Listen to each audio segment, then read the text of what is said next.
અમરેલી શહેરમાં રાજ્યમંત્રી અને સાંસદ સહિત નાગરિકોએ એકત્રિત થઈ ધૂળેટી પર્વની આનંદમય અને ઉત્સાહભરી ઉજવણી કરી. રાજ્યમંત્રી કૌશિક વેકરિયા અને અમરેલીના સાંસદ ભરત સુતરિયા સહિત અનેક રાજકીય આગેવાનો, કાર્યકરો અને નાગરિકોએ એકત્રિત થઈ રંગોત્સવની ઉજવણી કરી હતી. આ પ્રસંગે તમામ આગેવાનો એકબીજાને રંગ લગાવી ગુલાલ ઉડાવી ધૂળેટીની શુભેચ્છાઓ પાઠવી હતી. શહેરમાં વિવિધ સ્થળોએ હર્ષોલ્લાસનું વાતાવરણ જોવા મળ્યું હતું.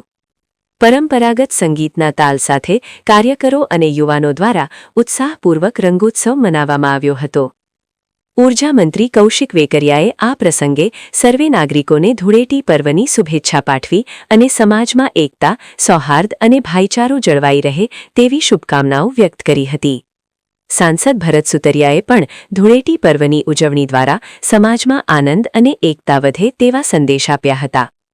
આ ઉજવણી દરમિયાન મોટી સંખ્યામાં કાર્યકરો અને નાગરિકો ઉપસ્થિત રહ્યા હતા અને સમગ્ર કાર્યક્રમ આનંદમય વાતાવરણમાં પૂર્ણ થયો હતો. સમાચારની અવનવી અપડેટ જોતા રહો નિખરતા ગુજરાત ન્યૂઝ સાથે. નિખરતા ગુજરાત ન્યૂઝને લાઇક, શેર, સબસ્ક્રાઇબ કરો અને બેલ આઇકન દબાવીને સમાચારની ઝડપી માહિતી મેળવો.